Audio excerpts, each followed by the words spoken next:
Hello everyone, नमस्कार। कैसे हैं आप सभी? मैं अवधेश पोद्दार आप सभी का रिजल्ट गुरु 2.0 पे स्वागत करता हूं।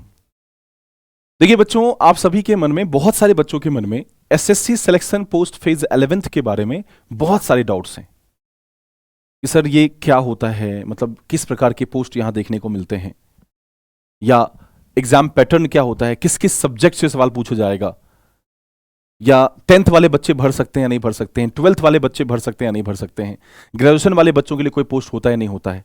तो तमाम तरह की चीजें हैं जो बच्चों के दिमाग में चल रही हैं। उन सभी चीजों को आज के इस सेशन से, छोटे से सेशन से कोशिश करेंगे कि इन सभी चीजों को डिस्कस करके खत्म करें। सबसे पहली बात तो बच्चा कि आज का जो सेशन है इसमें हम डिस्कस करने वाले हैं कि चैप्टर वाइज वेटेज क्या है, मतलब रीजनिंग जो आपके एग्जाम में पूछा जाता है उनके बारे में तो बात करेंगे। रीजनिंग के बारे में स्पेशली मैं बात करने आया हूं, रीजनिंग के बारे में स्पेशली तो बात करेंगे ही करेंगे, साथ साथ थोड़ी बहुत हम बातें इन पे भी कर लेंगे कि मैट्रिकुलेशन लेवल या हायर सेकेंडरी लेवल, जिसे हम 12th लेवल कह सकते हैं, या ग्रेजुएशन लेवल पे कौन कौन सी सीट्स आ सकती हैं, या हमें एसएससी सिलेक्शन पोस्ट क्या होता है बेसिकली, इसके बारे में जानेंगे। तो सबसे पहली बात तो आप ये जानिए कि एसएससी सिलेक्शन पोस्ट जो आपको दिख रहा है बच्चा, ये SSC selection post generally basically जो सीजीएल होता है, सीएचएसएल होता है, एमटीएस, जो भी पोस्ट पहले निकल चुके हैं, एसएससी सीजीएल वैकेंसी आ चुकी है, सीएचएसएल की वैकेंसी आ गई है, इसके अलावा एमटीएस की वैकेंसीज आ गई हैं, बहुत सारी। एसएससी बहुत बड़ा एक आयोग है जो बहुत डिफरेंट तरह के एग्जामिनेशंस कंडक्ट कराता है। तो उन सभी एग्जामिनेशन के होने के बाद जो बच्चे चयनित हो जाते हैं वो हो जाते हैं।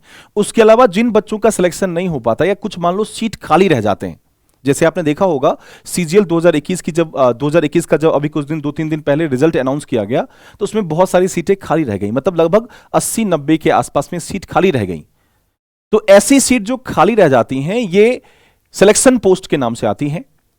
ऐसी सीट सीजीएल में भी खाली हो सकती है, सीएचएसएल में भी खाली हो सकती है, एमटीएस में भी खाली हो सकती है। अलग अलग कैटेगरी के एग्जामिनेशन में ऐसे पोस्ट खाली मिल सकते हैं, और उन्हीं खाली पोस्ट को भरने के लिए एसएससी सिलेक्शन पोस्ट का अलग से एक एग्जाम कराती है। फेज 11th चल रहा है, ये हर बार आता है, ये 11वां फेज है, मतलब 11वीं बार ये एग्जाम लिया जा रहा है। मतलब ये समझिए कि इसके जो पैटर्न होंगे वो लगभग वैसे ही होंगे जैसे किसी भी एग्जाम्स के लिए होता है। अगर मान लीजिए 10th के लिए आपने फॉर्म फिल किया है, एमटीएस वाले किसी पोस्ट के लिए फॉर्म फिल किया है जिसका नाम सिलेक्शन पोस्ट ही होने वाला है, तो उसका लेवल उसी तरह का होगा। अगर आपने ग्रेजुएशन लेवल का भरा है तो उसका लेवल उसी तरीके का होगा, मतलब अलग अलग दिन आपके एग्जाम्स होंगे और क्वेश्चन का लेवल भी ऑब्वियसली अलग अलग होगा। तो आज हम जानेंगे कि इसके लास्ट डेट क्या है, कब तक हम इसका फॉर्म फिल कर सकते हैं, क्या अभी भी डेट बचा हुआ है फॉर्म फिल करने का, कब तक फॉर्म फिल कर सकते हैं, कितने पैसे लग रहे हैं, या कितनी सैलरी मिलेगी, हर तरह की, तमाम तरह की चीजें आज हम डिस्कस करने वाले हैं। तो इस सेशन को, जो कि 5-7 मिनट का होने वाला है, जरूर देख लीजिएगा दोस्तों। चलिए आगे देखते हैं। देखो, SSC selection post phase 11th के लिए जो रिक्रूटमेंट होने वाला है 2023 में इस बार, उसका कुछ ओवरव्यू है। जैसे क्या है, सबसे पहले ऑर्गेनाइजेशन जाते हैं आप। एसएससी है स्टाफ सिलेक्शन कमीशन जिसे हम कहते हैं, पोस्ट है सिलेक्शन पोस्ट। फेज की बात करें तो 2023 का 11वां फेज है, 2023 में 11वां फेज आया है। वैकेंसीज की बात करें तो 5369 टोटल वैकेंसीज हैं इसके अंदर। कैटेगरी गवर्नमेंट जॉब्स के अंतर्गत आती हैं ये। एप्लीकेशन मॉडल, मतलब एप्लीकेशन जो मोड है, किस तरीके से एप्लीकेशन फिल कर सकते हैं आप, तो ऑनलाइन फिल कर सकते हैं। आजकल तो जितने भी एग्जाम्स होते हैं लगभग सारे एग्जाम्स को ऑनलाइन ही भराया जा रहा है। इसके अलावा रजिस्ट्रेशन डेट जो काफी इंपॉर्टेंट है हमारे लिए, वो है 6 से 27 मार्च तक। और आज की बात करी जाए तो अभी भी आपके पास 2 से 3 दिन का वक्त है। आज तारीख कितना है, आज है 24 मार्च। आप 27 मार्च तक इस चीज का फॉर्म फिल कर सकते हैं। तो अगर आपने नहीं भरा है इस चीज का फॉर्म, तो जरूर से जरूर जाके आज ही इस फॉर्म को फिल कर लीजिएगा, क्योंकि अगर 27 तारीख का आप इंतजार करेंगे बच्चा, तो हो सकता है उस दिन सर्वर काम ना करे, क्योंकि बहुत सारे बच्चे लास्ट डे में भर देते हैं। इसलिए इंतजार मत करेगा लास्ट डे का, आज ही जाके भर जरूर दीजिएगा, ठीक है। तो 27 मार्च तक इसका लास्ट डेट है। एलिजिबिलिटी की बात करी जाए तो 10th पास, 12th पास या ग्रेजुएट पास, सबके लिए अलग अलग पोस्ट है, जैसा कि मैंने आपको पहले बताया है। एग्जामिनेशन का प्रोसेस क्या है, तो रिटर्न एग्जामिनेशन होगा। उसके अलावा और भी कुछ प्रोसेस हैं, उसके बारे में हम आगे बात करेंगे। सैलरी कितनी मिलती है, तो सैलरी जो है वो 1 से 7th लेवल तक की सैलरी मिलेगी आपको, जो कि 5200 से लेकर 34,800 तक बेसिकली हुआ करती है। कहां से भर सकते हैं? तो ssc.nic.in ये इसका ऑफिशियल साइट है, यहां पे जाके आप चाहें तो इस चीज का फॉर्म फिल कर सकते हैं बच्चा।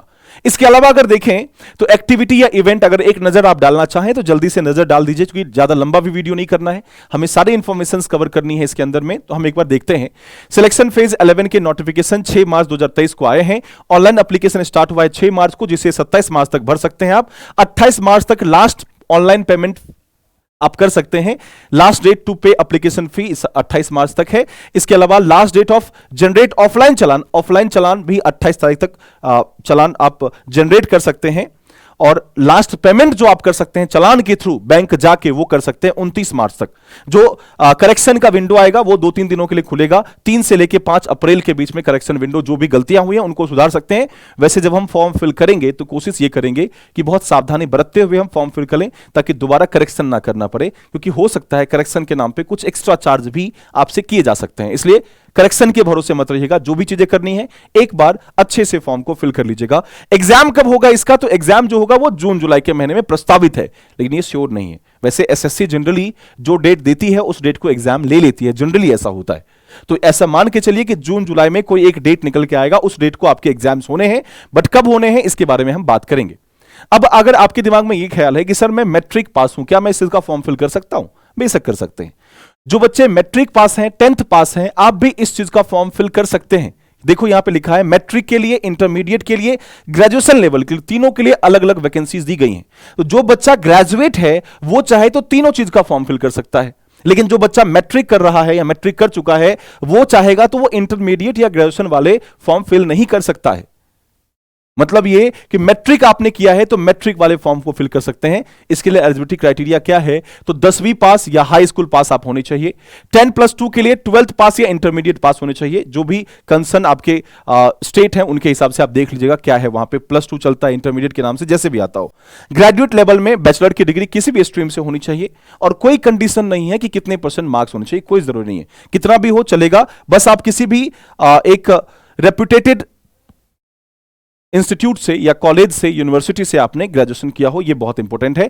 इसके अलावा अगर एज की बात करें तो एज जो बच्चा है 1/1/2023 तक, 1 जनवरी 2023 के हिसाब से एज लिया जा रहा है, तो 1 जनवरी 2023 तक आपकी जो एज है वो 18 से 30 के बीच होनी चाहिए। मतलब 18 से कम नहीं होनी चाहिए और 30 से ज्यादा नहीं होनी चाहिए। बाकी अगर आप किसी कैटेगरी में आते हैं, OBC, general, OBC, SC, ST, किसी भी कैटेगरी में आते हैं, तो उसके हिसाब से जो एज में छूट की प्रावधान है वो आपको मिल सकती है, लेकिन उसके लिए आपके पास सेंट्रल की सर्टिफिकेट होनी चाहिए, जातीय सर्टिफिकेट, ओबीसी सर्टिफिकेट या जो कास्ट सर्टिफिकेट होता है वो आपके पास होना चाहिए दोस्तों।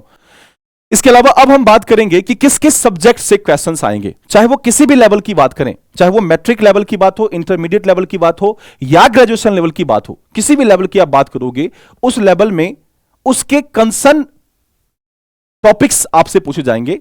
मतलब उस लेवल के क्वेश्चंस आपसे पूछे जाएंगे। 10th लेवल का है तो 10th लेवल के पूछे जाएंगे, ग्रेजुएशन लेवल का है तो थोड़ा लेवल अप हो जाएगा, लेकिन सब्जेक्ट सब में एक जैसा ही रहेगा। क्या क्या आएगा? जनरल इंटेलिजेंस, जिसे हम रीजनिंग कहते हैं, जनरल अवेयरनेस, फिर मैथ्स और इंग्लिश आएगा। 4 सब्जेक्ट आप जानते हैं एसएससी के किसी भी एग्जाम में 4 सब्जेक्ट से सवाल आते हैं।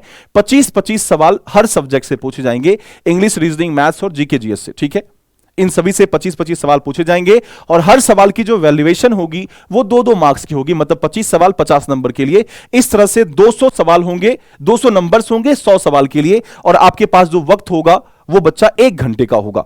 बाकी आप अगर कोई फिजिकली चैलेंज बचता है उसके लिए अलग से टाइम कुछ मेंशन कर दिया जाता है। तो अब देखो इसके अंदर जनरल इंटेलिजेंस में जो 25 सवाल पूछे जाएंगे वो 25 सवाल किस किस टॉपिक से पूछे जाएंगे या कैसे पूछे जाएंगे, उनके बारे में एक ब्रीफ जानकारी हम ले लेते हैं और फिर इसकी तैयारी के बारे में डिस्कस करेंगे, कहां से तैयारी करना उचित रहेगा हमारे लिए। तो सबसे पहले बात तो यह जान लीजिए, जनरल इंटेलिजेंस या जिसे हम रीजनिंग एबिलिटी कहते हैं उसके 25 क्वेश्चन जो कि 50 मार्क्स के हैं, और ये ऐसा सब्जेक्ट है जहां से ज्यादा या आप यूं कह लीजिए कि मैक्सिमम मार्क्स आप गेन कर सकते हैं। इनफैक्ट पूरे नंबर भी ला सकते हैं। 25 के 25 सवाल सॉल्व कर लेंगे, 50 के 50 नंबर्स आपको मिल सकते हैं। क्या क्या टॉपिक आएंगे इसके अंतर्गत? तो इसके अंतर्गत नॉन वर्बल रीजनिंग आएंगे, जिसमें पिक्चर वाले सवाल आते हैं, जैसे mirror image, water image, paper folding, cutting, series, analogy, classification, ये सभी नॉन वर्बल रीजनिंग के पोर्शन है। फिगर काउंटिंग के सवाल पूछे जा सकते हैं आपसे, तो इस टॉपिक को पढ़ना पड़ेगा, आपको समझना पड़ेगा। सिमिलैरिटीज एंड डिफरेंसेस, जिसे हम क्लासिफिकेशन या एनालॉगी कह सकते हैं। ये डिफरेंसेस का मतलब क्लासिफिकेशन से है, सिमिलरिटीज का मतलब एनालॉगी से है, समरूपता। आपने इस टाइप के सवाल देखे होंगे, ठीक है। तो इन चीजों के बारे में डिस्कशन करना पड़ेगा आपको। स्पेस विजुअलाइजेशन, प्रॉब्लम सॉल्विंग, ये सभी टॉपिक आपके एग्जाम में पूछे जाने वाले हैं आपसे, जजमेंट से, एनालिसिस से, डिसीजन मेकिंग से, विजुअल मेमोरी से। इसके अलावा अगर आप आगे बढ़ेंगे तो डिस्क्रिमिनेशन से, ऑब्जर्वेशन से, रिलेशनशिप से और फिगर क्लासिफिकेशन से, इन सभी टॉपिक से क्वेश्चंस आपसे पूछे जाएंगे। इसके अलावा कुछ और भी टॉपिक हैं जिन्हें आपको देखना पड़ेगा। अरिथमेटिकल रीजनिंग, नॉन वर्बल का सीरीज भी आ सकता है जैसा कि मैंने पहले बताया आपको, और साथ ही साथ नंबर सीरीज के सवाल भी देखने को आपको मिलेंगे। सीरीज, एनालॉगी, क्लासिफिकेशन, ये मैंने आपको पहले बताया। अब देखो एक चीज समझना कि अगर आप रीजनिंग में अच्छा स्कोर करना चाहते हैं, 25 सवाल है, 25 में से आप चाहते हैं कि मैक्सिमम सवाल बन जाए, वो भी कम टाइम में बने। वैसे जनरली देखा जाए तो रीजनिंग का लेवल इतना डिफिकल्ट नहीं होता है कि आप सवाल छोड़ देंगे। अगर आपको 2 घंटा दे दिया जाए तो आप 25 के 25 सवाल बना लेंगे, भले ही टाइम थोड़ा ज्यादा लग जाए, लेकिन बन जरूर जाएगा। बट एग्जाम में टाइम बहुत अहमियत रखता है, इसलिए रीजनिंग के सवालों को जल्दी करना होता है ताकि दूसरे सब्जेक्ट को हम ज्यादा टाइम दे पाए, क्योंकि रीजनिंग सबसे कम समय में बनने वाला सब्जेक्ट है और एक्यूरेसी भी इसमें अच्छी मेंटेन होती है। तो रीजनिंग को कम समय में ज्यादा से ज्यादा बनाने के लिए जरूरी है कि आप एक चीज बहुत अच्छे तरीके से अध्ययन करके आए। किसी भी क्लास में जाएं तो एक चीज बहुत अच्छे तरीके से अध्ययन करके जाएं, और वो क्या टॉपिक है बच्चा? तो वो है अल्फाबेट। तो अल्फाबेट को अगर आपने अच्छे से याद कर लिया है, अल्फाबेट को अच्छे से पढ़ लिया आपने, तो अल्फाबेट से जुड़ा हुआ टॉपिक है coding, decoding, series, analogy, classification. ये 5 टॉपिक आपका क्लियर हो जाएगा। और मैं आपको बता दूं कि 25 में से हो सकता है 10 से 12 सवाल इन्हीं 5 टॉपिक से आपसे पूछ लिए जाए। इसलिए अल्फाबेट को, सीरीज को, एनालॉगी को, क्लासिफिकेशन को, कोडिंग, डिकोडिंग को जरूर अच्छा कर लीजिएगा। बाकी आपकी तैयारी कैसी होनी चाहिए या कहां से होनी चाहिए, अगर उसकी बात मैं करूं तो बच्चा, हमारे पास आप चाहें तो हमारे से जुड़ के, रिजल्ट गुरु 2.0 चैनल पे जुड़ के हमारे साथ आप इन सभी चीजों की तैयारी कर सकते हैं, वो भी मुफ्त में। कुछ भी आपको पे नहीं करना। आपको पे क्या करना है? तो सिर्फ अपना टाइम, जो आपका कीमती समय है जिसमें आप तैयारी करते हैं, वो आपको हमें पे करना है। वो आपको हमारे साथ मिलकर रहना है। हम भी आपको टाइम दे रहे हैं, आप भी हमें टाइम देंगे। हम दोनों मिलकर जरूर इस एग्जाम को क्वालिफाई कर लेंगे। आप जरूर इस एग्जाम को क्वालिफाई करेंगे। आपकी जितनी ज्यादा हो सकती है मदद करेंगे।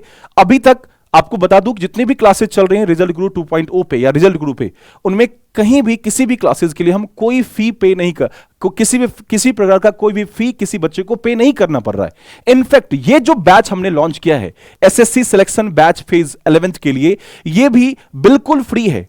आप अगर चाहते हैं बेहतरीन कंटेंट करना, वो भी बेहतरीन एक्सपीरियंस टीचर के साथ, तो मेरा विश्वास करिए ये बैच आपके लिए ही बना है, बेहतरीन बैच है। इस बैच के साथ जरूर जुड़ जाइए। सुबह 7 बजे से ये क्लास स्टार्ट होती है। सुबह 7 बजे सबसे पहले मेरी क्लास होती है, रीजनिंग की क्लास मैं लेके आता हूं। उसके बाद जीके जीएस की क्लास होती है, शत्रुघ्न सर लेकर आते हैं दूसरी क्लास जीके जीएस की। उसके बाद आपकी इंग्लिश की क्लास होगी जो कि आदिति मैम लेके आएंगी, और लास्ट में मैथ्स की क्लास लेके आते हैं आशीष सर। तो मैं आपको बता दूं कि जितने भी टीचर्स यहां पढ़ा रहे हैं, आप देख रहे होंगे, ये सारे, इन सभी टीचर्स को कहीं ना कहीं आपने YouTube पे पढ़ाते हुए देखा होगा। सारे के सारे वेल एक्सपीरियंस्ड हैं, काफी अच्छा एक्सपीरियंस है इन फील्ड में इनका। तो जरूर इस क्लास को ज्वाइन करिएगा। उम्मीद करता हूं आप इस बैच में कल से हमारे साथ जुड़ जाएंगे। अगर आपको ये वीडियो इंफॉर्मेटिव लगी हो तो आप सारे बच्चे इस चीज को जरूर शेयर कर दीजिए अपने दोस्तों के साथ, ताकि जो नीडी बच्चे हैं, जो वाकई इस चीज की तैयारी करना चाहते हैं, वो हमारे इस बैच के साथ जुड़ पाए। आप सभी का यहां आने के लिए बहुत शुक्रिया, बहुत धन्यवाद। जय हिंद।